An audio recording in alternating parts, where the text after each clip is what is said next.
Israel Hezbollah സംഘർഷത്തിൽ വെടിനിർത്തലിന് സാധ്യത. അതിർത്തികളിൽ നിന്ന് ഇരു സൈന്യവും പിന്മാറാനാണ് തീരുമാനം.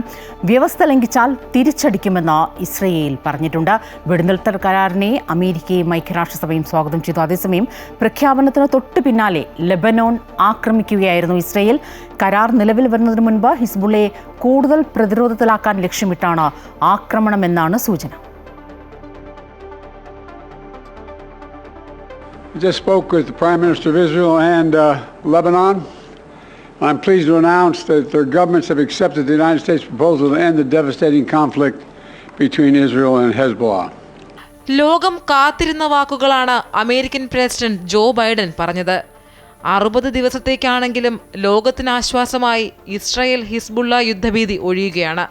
അമേരിക്കയുടെയും ഫ്രാൻസിന്റെയും വെടിനിർത്തൽ നിർദ്ദേശങ്ങൾ ഇരു രാജ്യങ്ങളും അംഗീകരിച്ചതോടെയാണ് ഇസ്രായേൽ ഹിസ്ബുള്ള യുദ്ധത്തിന് പരിഹാരമാകുന്നത്.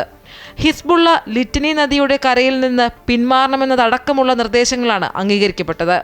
ഇസ്രായേൽ സൈന്യവും ലെബനൻ അതിർത്തിയിൽ നിന്ന് പിന്മാറും. വെടിനിർത്തൽ നിർദ്ദേശം നെതന്യാഹുവിന്റെ നേതൃത്വത്തിൽ ചേർന്ന ഇസ്രായേൽ സുരക്ഷാ മന്ത്രിസഭ അംഗീകരിച്ചതോടെയാണ് യുദ്ധത്തിന് താൽക്കാലികമായെങ്കിലും അവസാനമാകുന്നത്. അതേസമയം ഹിസ്ബുള്ള ധാരണ ലംഘിച്ചാൽ ഇസ്രായേൽ കനത്ത തിരിച്ചടി നൽകുമെന്ന് പ്രധാനമന്ത്രി ബെഞ്ചമിൻ നെതന്യാഹു വ്യക്തമാക്കി.